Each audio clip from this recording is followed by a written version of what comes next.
Malik Whitaker was 42 years old, and he had spent his entire adult life believing one thing: that a marriage, like a building, only stood as long as the people inside it kept showing up to repair the cracks. He had been showing up for 12 years. And then one night, a Tuesday, 10:47 p.m., 28th floor of a glass office building on Westheimer Road in downtown Houston, he sat alone at his desk with a black ballpoint pen in his hand and 23 pages of divorce papers spread out in front of him. He was ready to sign. What stopped him was a 9-word text from the woman he was about to leave. "Don't forget dinner at Keisha's tomorrow at 7:30. Come home early so we can go together." 9 words, no "love you," not even a period at the end. Just that flat, functional sentence floating on his screen like a sticky note left by a roommate. Malik set the pen down. He leaned back and stared at the ceiling. The kind of staring a man does when he is looking inward, through 12 years of memory, trying to find the exact moment everything went quiet between them. He could not find it. That was the trouble. No explosion, no confrontation he could point to and say, "There, that is where we broke." It had been slower than that, quieter. The way a house settles into its foundation over years, without anyone noticing until one morning a door simply will not close right anymore. His office was dark, except for the desk lamp and the Houston skyline burning orange beyond the windows. A car horn sounded briefly on the street below and went silent. The divorce papers rustled when he exhaled. Malik was a construction project manager, gifted enough that other engineers called him when something could not be solved on paper. He understood load-bearing capacity. He understood the difference between a crack that could be patched and a fracture that would bring the whole structure down. He had been trying to figure out which one his marriage was for 3 years. Imani. Her name still felt warm inside his chest, even now, even here, surrounded by 23 pages asking him to reduce 12 years to a signature. He remembered who she used to be. The woman who laughed loud enough to fill a parking garage, who danced in the kitchen on Sunday mornings while the grits were boiling, who once drove 4 hours to Beaumont in a thunderstorm just to fix his mother's porch swing. Sunlight in human form.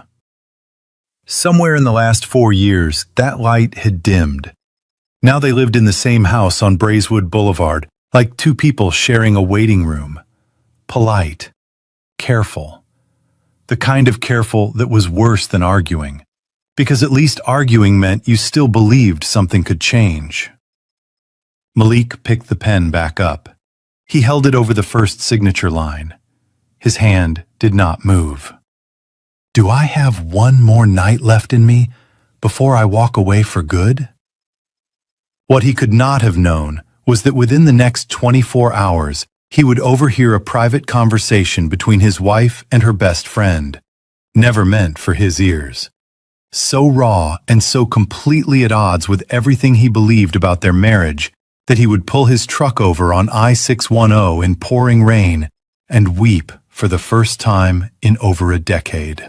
Not because he hated his wife, because he finally understood how long both of them had been drowning in silence, side by side, in the same house, too proud to reach for the other person's hand. Malik slid the papers back into the manila envelope and tucked it in the bottom drawer. He turned off the lamp and walked to the elevator. Outside, the October night was warm and heavy. He stood at the curb on Westheimer waiting for his truck, looking up at the orange glow of the city against the low clouds. "Come home early so we can go together." Together.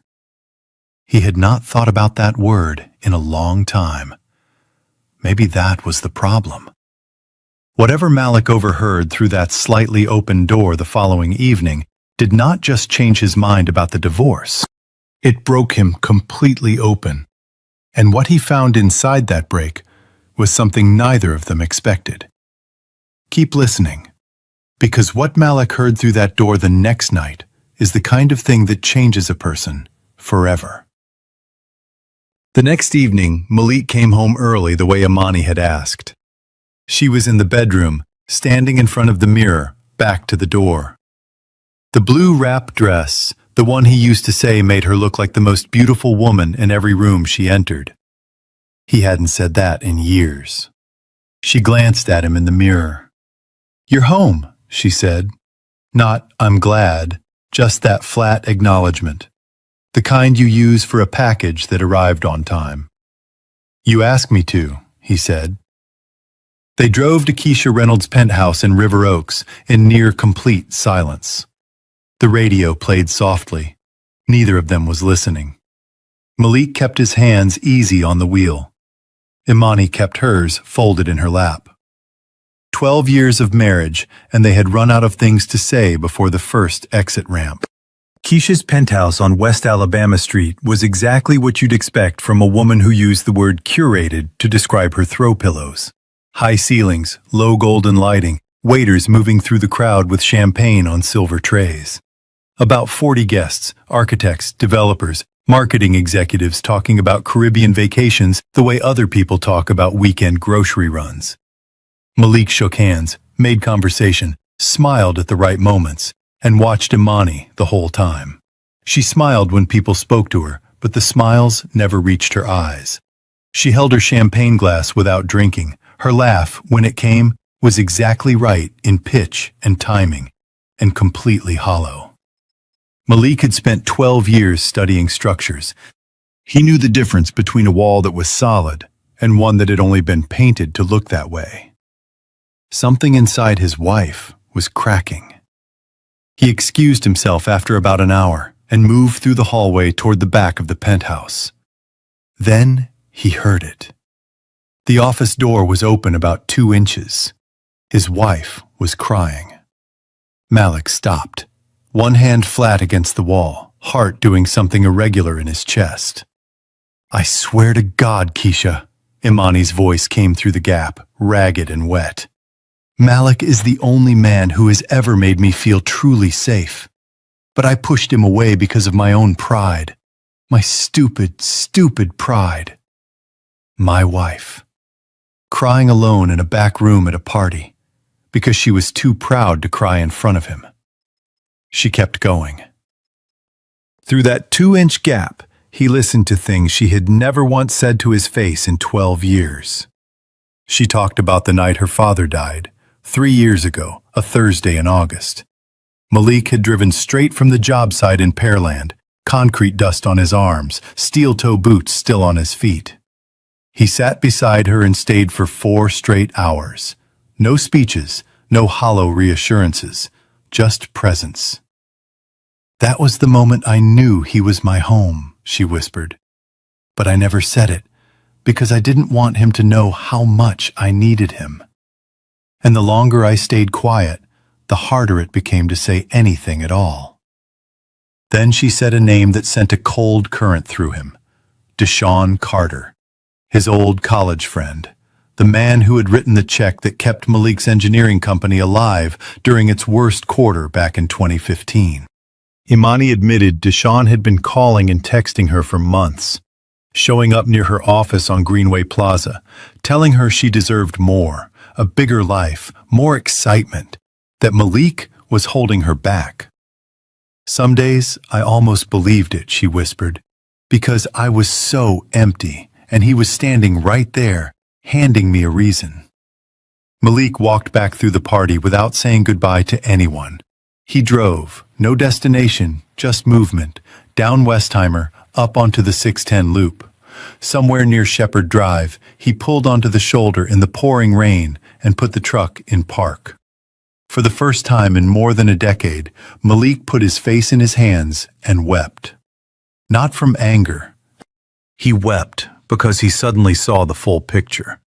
2 people who loved each other enormously and silently and painfully, drowning in the same water, in the same house, while both kept treading and neither would reach out first.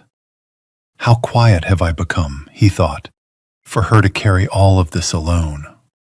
When he came home near midnight, the house was dark except for the small lamp in the upstairs hallway.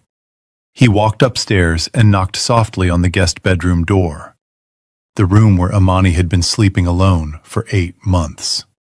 She opened it slowly, hair loose, eyes already red. He thought about the woman crying through that 2-inch gap. My wife. The one who kept everything inside because she did not want to appear weak. I heard everything, he said quietly. The color left her face.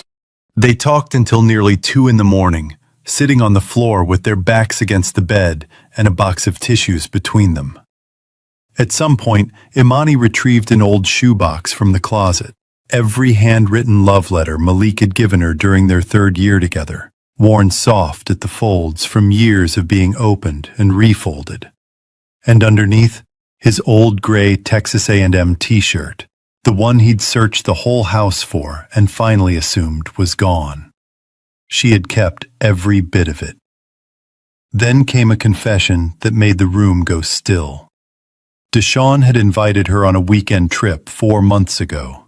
She had driven to the airport, sat alone in the departures lot for 30 minutes, then drove home. Why? Malik asked. She looked at him.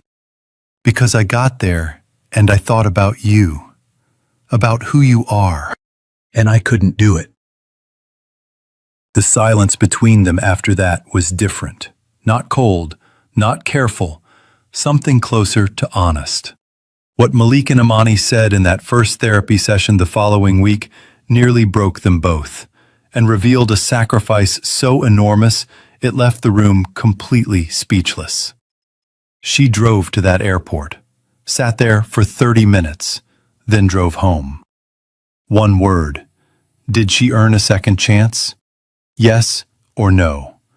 Drop it in the comments. Dr. Lena Harper had been a marriage therapist for over 25 years, and in that time, she had developed one quiet, unfailing observation about couples in crisis. The most dangerous marriages were rarely the ones full of conflict. They were the ones full of silence. The ones where 2 people had decided, separately and without discussion, that protecting their partner from the truth was the same as protecting the marriage. Where love had quietly hardened into distance, and neither person understood how it had happened, because neither person had intended for it to happen at all. She had seen it more times than she could count. Sitting across from Malik and Imani Whitaker in her 4th-floor office on Westheimer Road near Kirby Drive, watching them arrange themselves in the 2 low chairs with careful, controlled posture and the specific politeness that long-married couples use when they are deeply afraid of each other. She recognized it immediately. 2 people who love each other, she thought, who have been living as strangers in the same house and calling it keeping the peace. She had a clinical name for what she observed in both of them: emotional avoidance rooted in attachment anxiety. The fear that expressing need will be read as weakness, that vulnerability will create burden, that the person who loves you might love you less if they truly see how much you need them. It is one of the most common and most quietly destructive patterns in long-term marriages, and it works in the dark, feeding on silence, invisible until the damage is already deep. She asked Imani to begin. Imani looked at Malik for a long moment before she spoke. Then she told him about the hotel. It had happened about 5 months earlier, a downtown Houston hotel near Discovery Green. Deshawn had framed it as dinner between old acquaintances.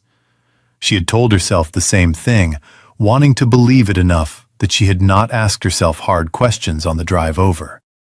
It was not just dinner. Afterward, in the elevator, he kissed her without asking.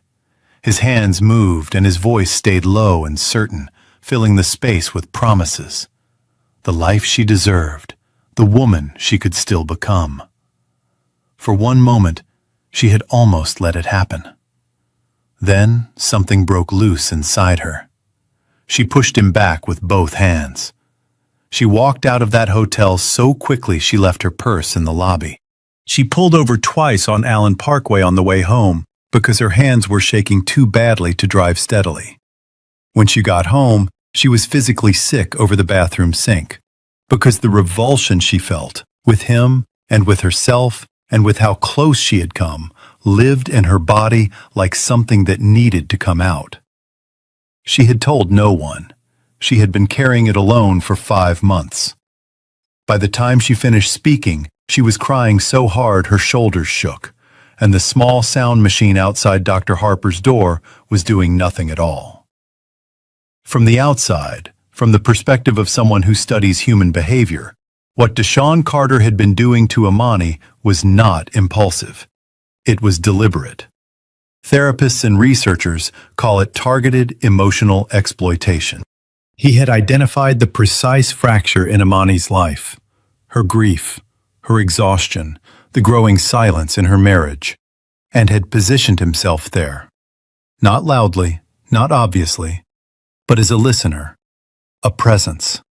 Someone who seemed to understand her in ways she felt her husband no longer did. He had used her legitimate need, the need to feel seen and valued, as a door. This pattern appears consistently in research on marital vulnerability. Affairs rarely begin with physical attraction alone. They most often begin with emotional validation offered at the exact moment a person is most starved for it. Deshawn did not force his way into Imani's marriage. He moved quietly through a door that loneliness and silence had already left unlocked. That is not a defense of Imani's choices. It is simply the truth of how this kind of damage works. And it is the clearest possible argument for why silence in a marriage is never, ever a safe place to live. Across the coffee table, Malik sat with both hands gripping the chair arms, jaw tight, eyes fixed at a point beyond his wife's shoulder. Dr. Harper watched him carefully. She had worked with hundreds of men in his position, and she understood what was happening beneath that stillness. He was doing something that looked like calm, but was anything but.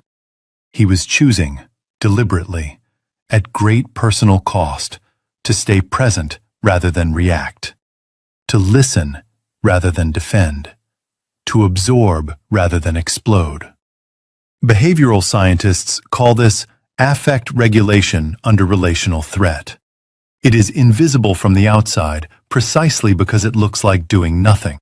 In fact, it is one of the hardest things a person can do. Receive devastating news about someone you love, inside a relationship you are fighting to save, and refuse to let your pain become a weapon.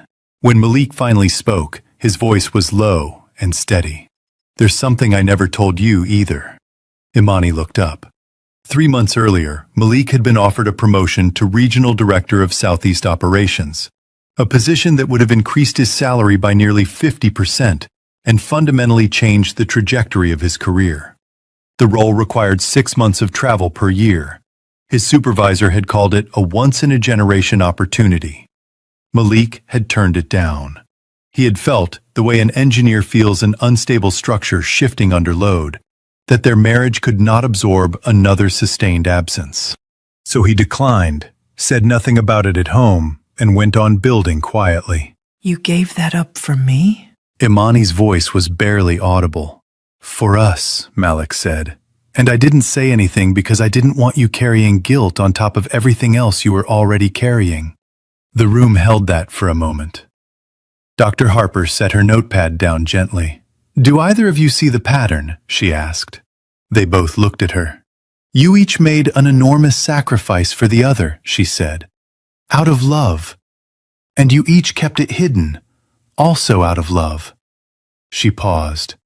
"But the hiding felt, to the other person, like distance, like coldness, like not being needed. The very thing you were each trying to prevent, losing each other, was accelerated by the silence you believed was protecting you." Researchers call this invisible sacrifice syndrome, the accumulated weight of love expressed through actions that are never witnessed, breeding a quiet resentment that neither partner can fully explain because neither partner understands what the other has been carrying. Both Malik and Imani recognized it in the way people recognize something they have been living inside for years without ever having a name for it. Then Malik's phone buzzed. His younger brother Jamal, calling from Atlanta. Malik declined it twice. The third time, Dr. Harper suggested he answer. He put it on speaker. "Are y'all still in there?" Jamal's voice filled the quiet office immediately, too loud, too sure of itself. "Malik, listen to me. Sign the papers. She does not deserve you. She has been taking you for granted for years, and you know it." "Jamal!" Malik's voice went sharp. "You deserve somebody who actually, you don't know anything about my wife." Silence on the line. Then, for the first time, a crack appeared in Malik's composure. Just a thread of it, just enough to be visible. "You don't know what she's been carrying," he said, "and you don't know what I almost walked away from." He ended the call. Imani had both hands pressed over her mouth. The room held the moment. Then Imani's phone lit up on the arm of her chair. A text from Deshawn. 48 hours and I leave for Europe. This is the last time I reach out. You know where to find me." All three of them read it at once. The silence that followed had weight and temperature. This too had a name in the behavioral literature. Artificial scarcity as emotional leverage. Last chance. 48 hours. Last time. It was engineered pressure, designed to trigger panic, to bypass reflection, to make Imani feel that a door was closing, and she had to move before rational thought caught up with her. It was the same mechanism used by anyone who understands that a frightened person makes very different decisions than a calm one. Imani picked up her phone. She looked at the message for 3 seconds. Then she dropped it onto Dr. Harper's hardwood floor, hard enough to crack the screen straight across. She turned toward her husband. "I choose you, Malik." Her voice was not fragile. It was clear, certain. The voice of a woman who had found her way back to herself. "I have been choosing you for a long time. I just didn't know how to say it out loud." He looked at her. After everything, the hotel, the hidden promotion, the airport parking lot, the years of silence layered on silence, he looked at his wife and felt something shift inside his chest. The way a structure settles when the load it was carrying is finally, properly distributed. When someone tells you that you deserve more, look carefully at what they are actually offering. Real love does not arrive wearing urgency or deadlines. Real love sits beside you in the dark and waits. The most important thing you can do for a marriage is say the hard, true thing out loud, before silence turns your sacrifice into a wound neither of you can see. What happened at the Houston Corporate Gala, in front of 200 people with Deshawn watching, was the most powerful public moment of their marriage. But the hardest night was still ahead. Stay right here, because what Imani said in front of that entire ballroom left every conversation in the room dead silent. There is a psychological pattern that most people never encounter until they have lived through it themselves. Researchers call it the post-breakthrough collapse. It works like this. A couple reaches a genuine emotional turning point, a moment of real honesty, real connection, real choice. The ground feels solid beneath them for the first time in years. They exhale. They believe, with something close to certainty, that the worst is behind them. And then, sometimes within hours, sometimes within days, something falls apart. Not because the breakthrough was false, but because it opened a door. And behind that door was everything that had been carefully managed for months. Old wounds, unspoken fears, grief that never found language, resentments that had been sitting in the dark long before this particular crisis began. The breakthrough does not heal the pain. It releases it. And if a couple does not understand this, if they mistake the collapse that follows for evidence that the repair was an illusion, they will often make the worst decisions of their marriage in the hours immediately following their most honest moment. This is exactly what happened to Malik and Imani Whitaker. The Houston Construction and Real Estate Corporate Gala was held at the Marriott Marquis on Dallas Street. Crystal chandeliers, white tablecloths, 200 people in their finest clothes and their most polished versions of themselves. Malik wore a black tuxedo. Imani wore a deep burgundy gown, her curly hair pinned up with two loose pieces framing her face. They arrived together. They had driven over in a silence that felt different from all the ones before it. Less like a wall, more like two people still learning how to stand near each other without needing armor. The therapy sessions with Dr. Harper were working, slowly, unevenly, the way genuine repair always goes. Malik was midway through a conversation about a commercial project near the Heights when he spotted Deshaun across the room. He recognized him immediately. The unhurried posture, the tailored suit, the practiced ease of a man who had never once doubted his welcome anywhere. Deshaun greeted people by name, touched elbows, accepted congratulations on a recent deal. He cast a brief, civil nod in Malik's direction. Then he moved with slow, deliberate purpose toward Imani. He leaned close and kept his voice low. "You deserve a better life than this." The conversations nearest to them slowed without anyone quite deciding to stop. Imani looked down at the table. Then she stood up. She turned to face him, and when she spoke, her voice was quiet, but it carried with the particular clarity of a woman who had made up her mind completely and felt no need to perform it. "I already have a man who has spent his whole life building one for me." No one in the immediate vicinity moved. "You don't build, Deshaun. You arrive when something is almost finished and offer to buy it. That is not the same thing." A pause, just long enough. "I don't need an upgrade. I need to deserve the man I already have." The room held that silence for a long beat. Deshaun's expression moved through several things: surprise, recalculation, a flash of something that might have been genuine embarrassment, before settling into a tight, controlled blankness. He picked up his glass from the table beside him, straightened his jacket with one small, precise gesture, and walked away through the gathered quiet of 200 people without another word. Malik stood 12 feet away with his hands at his sides. He crossed the room and took her hand. Neither of them spoke. They did not need to. Now here is what was happening beneath the surface of that moment.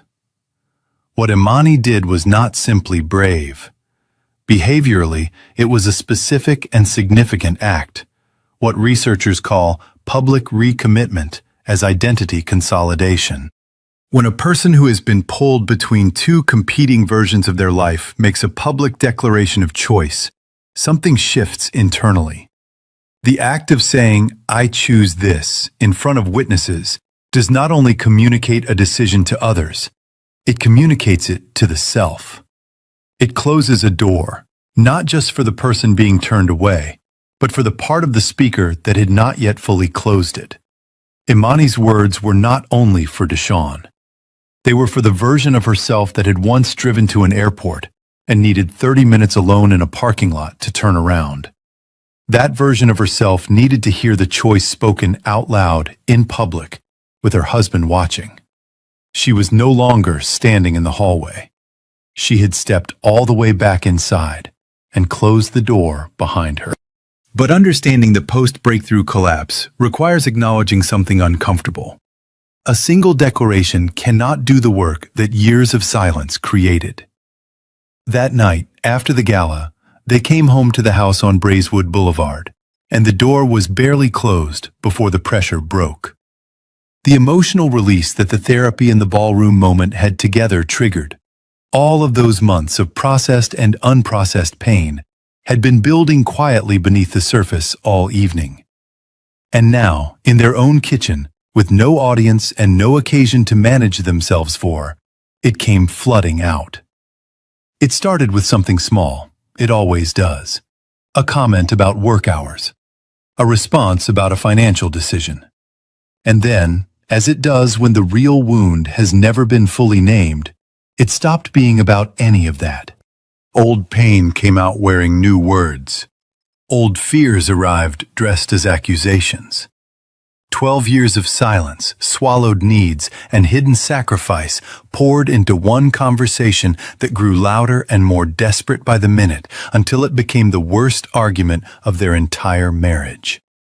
Behavioral researchers call this emotional flooding, the point at which the body's stress response becomes so overwhelming that the parts of the brain responsible for empathy, nuance, and long-term thinking effectively go offline. What remains is raw reaction, defensive, frightened, and capable of saying things that cannot be recalled once they are out. Both Malik and Imani reached that threshold at the same time. And at some point, standing in their kitchen with his voice ragged and his hands shaking, Malik said the words that fell between them like shattered glass. Maybe I should just sign those papers after all. Imani sat down on the kitchen floor. She did not shout back. She did not argue. She simply sat down and cried. The helpless, total kind of grief that comes when a person has run entirely out of the strength to hold themselves together. Malik grabbed his keys and walked out. He drove through Houston at nearly 3 in the morning, the streets empty and rain-slicked and glittering. He did not plan where to go. He found himself pulling off Alameda Road and through the gate of one of his unfinished South Houston construction sites. He walked out among the steel beams and concrete forms in the dark while rain fell around him. He reached into the back seat. The manila envelope had been sitting there for weeks. He carried it under the overhang of a half-finished wall, held his lighter to the corner, and watched the pages catch.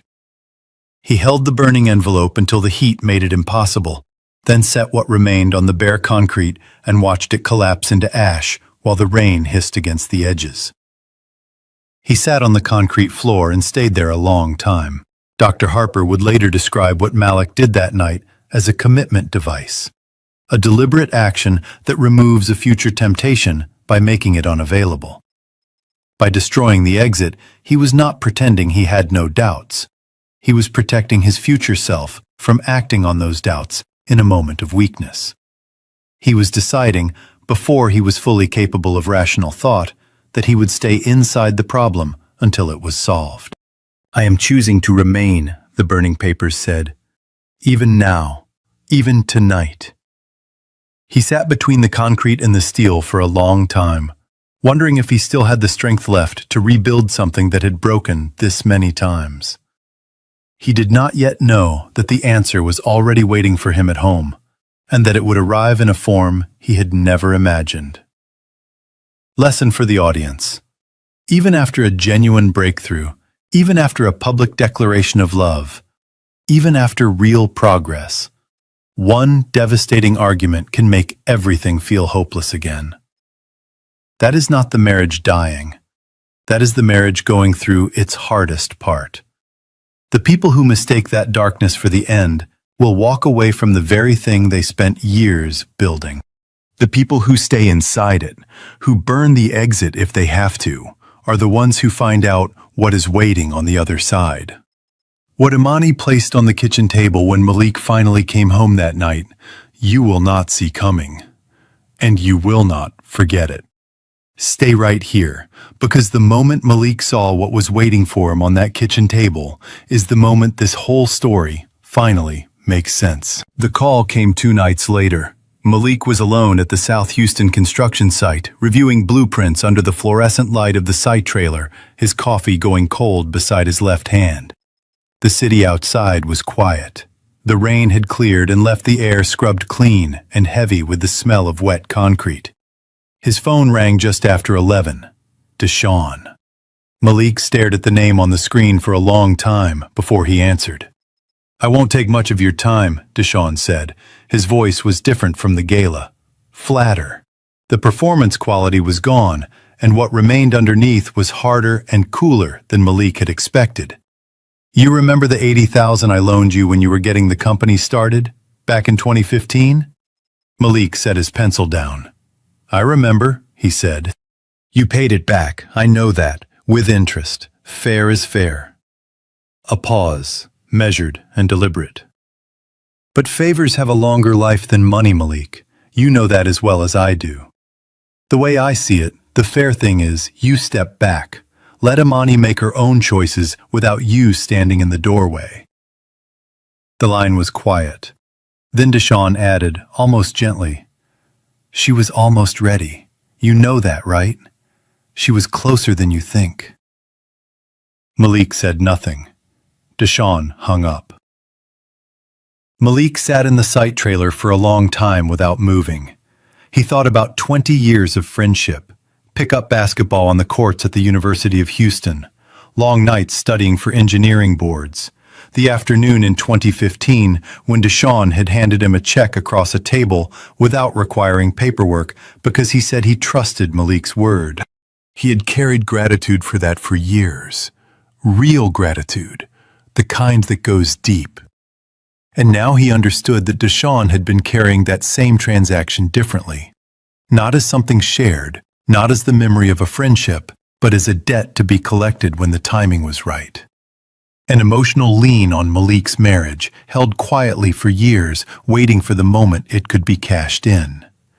He had spent his career understanding the load-bearing capacity of things: concrete, steel, cable tension. The principle was always the same. There is a threshold between the weight a structure can carry and the weight that will bring it down. The most dangerous loads were the invisible ones, the ones that accumulated slowly, disguised as something stable, until the day they were not. Deshawn had been that kind of weight. Malik turned off the trailer light, locked the door, and drove home through the quiet streets. The kitchen lamp above the stove was still on when he came through the side door.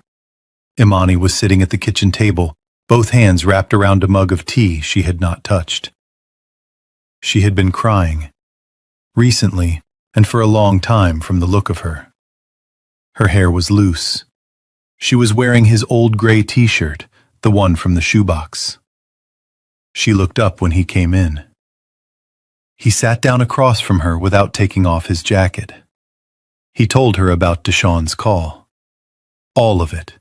The debt reframed as leverage, the implication that she had almost chosen to leave, the cold patience behind the whole thing. He said it plainly, without anger, the way a builder describes structural damage, factually, because that is the only honest starting point for repair. Imani set her mug down on the table. I've known for a long time that Deshawn was not my friend, she said. I knew it before any of this, but I let him stay close because I was lonely inside my own marriage, and I didn't know how to name that without it sounding like a betrayal of you. She paused. That is on me, and I'm done pretending it isn't. Malik looked at her. And I let the silence grow, he said. I thought keeping the promotion to myself was protecting you. I thought carrying things alone was the same as being strong. He shook his head slowly. It wasn't. The kitchen was quiet. Rain had started again, ticking softly against the window above the sink. I was afraid, Imani said, that if I told you how much I needed you, you'd think less of me. That I'd become a burden. And I was afraid, Malik said, that if I admitted how much I needed you, I'd become one. They looked at each other across the kitchen table. Two people who had been carrying the same fear in separate pockets for 12 years.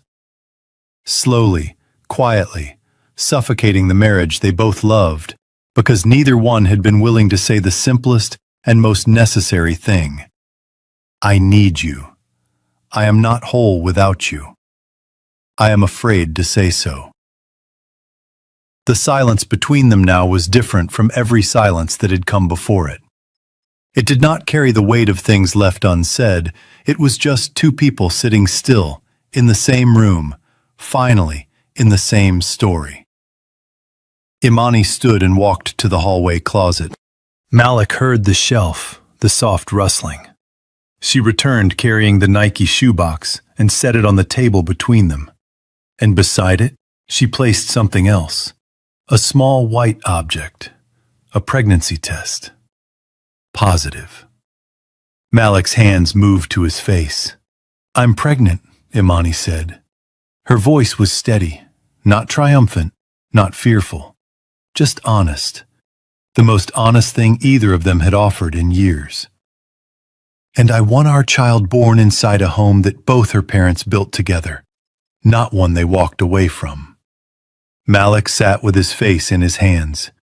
When he finally looked up, his eyes were wet, and his expression was something between tears and the particular quality of relief that comes when a person realizes they stopped at exactly the right moment. When they understand, with the whole body, how close they came to losing the thing they needed most. "Then we build it," he said. They did exactly that. In the months that followed, they sold the Braeswood property and purchased a lot in the Meyerland neighborhood in southwest Houston, on a quiet street near the bayou, where old live oak trees arched over the sidewalk. Malik drew the plans himself. Imani chose everything from the foundation color to the shape of the porch railing. They disagreed about the kitchen layout, the bathroom tile, the guest room window placement, and they talked through every single disagreement instead of filing it away. Every decision became a conversation they had never had before. Every room was built honest. And somewhere in the process of building the house, they rebuilt the marriage, not back to what it had been, which had been quietly broken in ways neither of them had ever fully understood, but forward to something better, something tested, something that had been under load and had not collapsed. Real love is not the absence of damage. It is the willingness to sit across from each other in a quiet kitchen at midnight and say the true thing at last. Never allow old debts or old silences to become the weapon that destroys your present. What you build in honesty will always outlast what you nearly lost in pride. What Malik and Imani found standing together on the rooftop of the home they built with their own hands, 1 year later, with their daughter in Malik's arms and the Houston skyline below, is the moment this whole story has been building toward.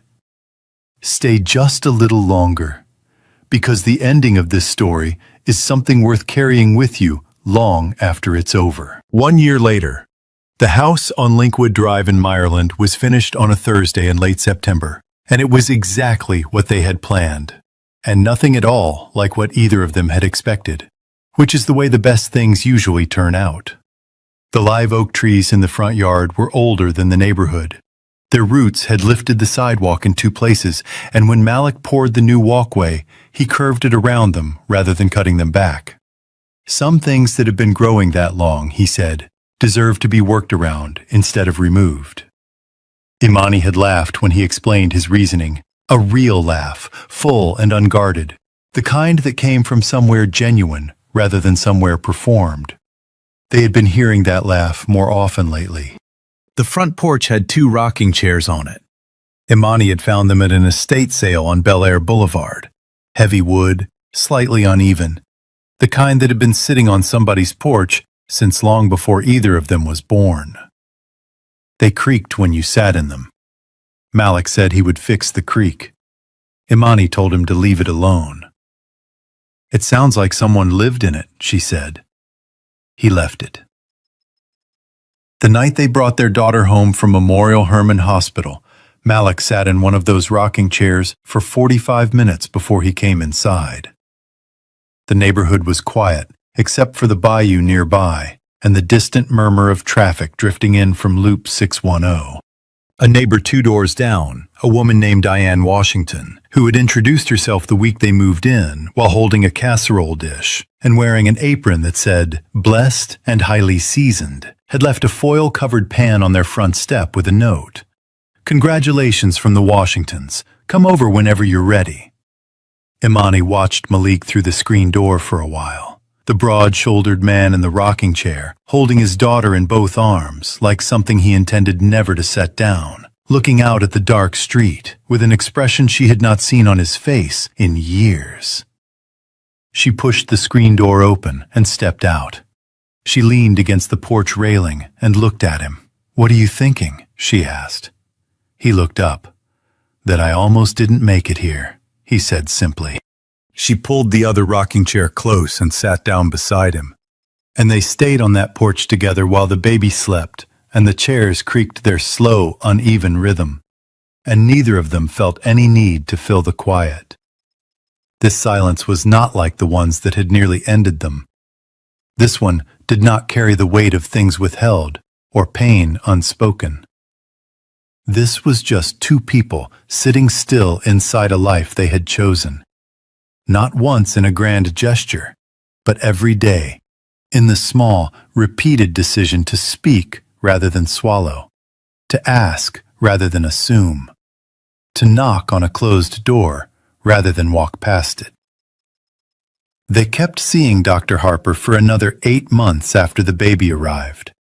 Not because the marriage was in crisis, it was not, but because both of them had learned, at considerable cost, what happened when two people decided they no longer needed to maintain what they had built together.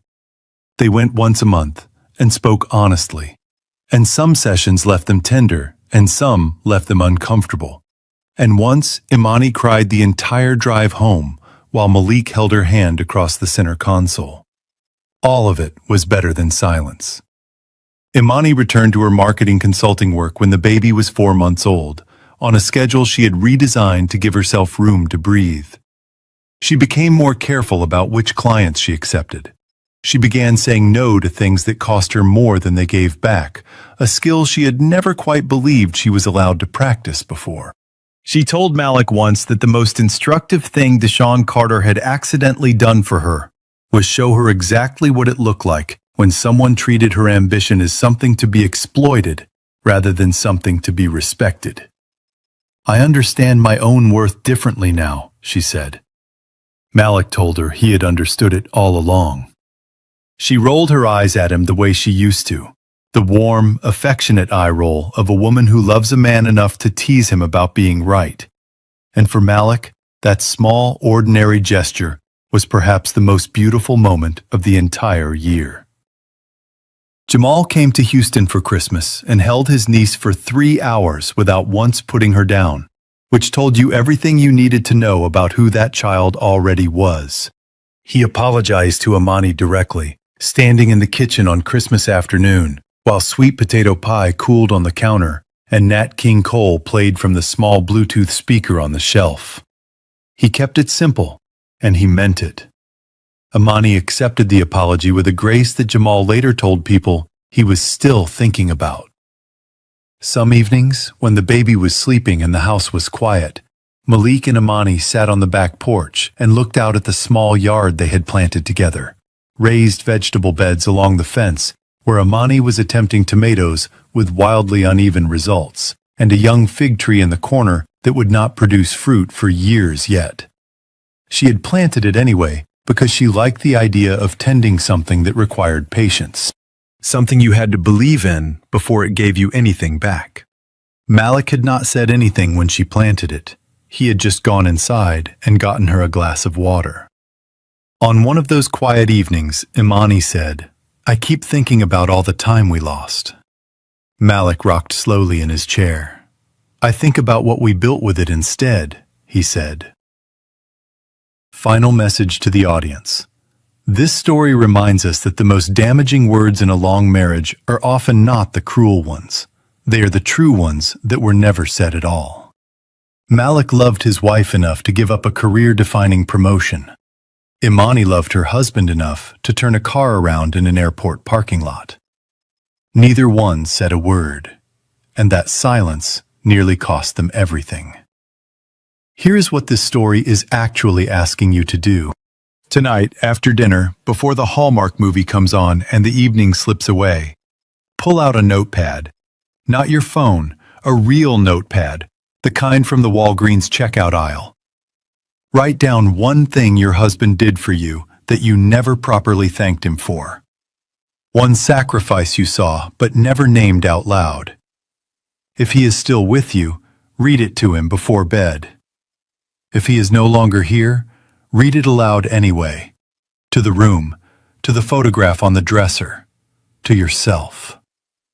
Grief does not disqualify gratitude. It deepens it. And if your son or grandson is in a marriage that has gone quiet, share this story with him. Not with a lecture attached. Just share it and let it do the work. The couples who survive are not the ones who never crack. They are the ones who learn, before it is too late, that needing each other is not a weakness. It is the whole foundation, written by a human. AI is merely a companion. This story was born to spread hope. Kindness doesn't need to be grand, only sincere. And life will always find a way to repay those who dare to be kind amid countless injustices. Production team story and screenplay by Quinn Fung, lead screenwriter. Character development and visual conceptualization